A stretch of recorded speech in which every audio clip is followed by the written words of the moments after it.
Şubecüdür sevgiler, ıhlamur sevgisi.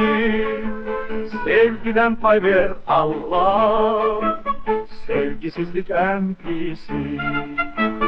Öyle bir sevgi var ki, ölçülü geçmeliyle, hiç azalmır ki içilmi, ayrı kalsam illerle.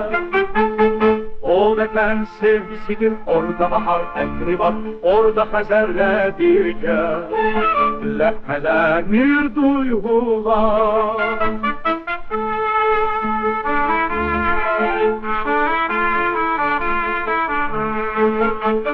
Susur bütün sevgiler, bedenimi öğrende, hezimedir her biri, Azerbaycan deyende.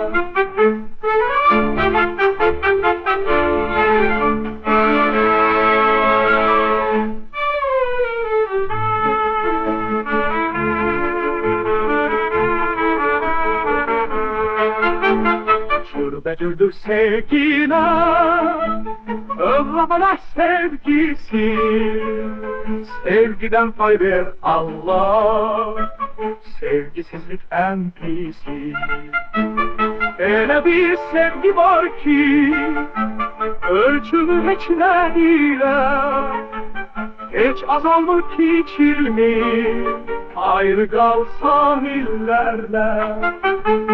O vatan sevgisidir, orada bahar emri var, orada Hazer'le birlikte lehmelenir duygular.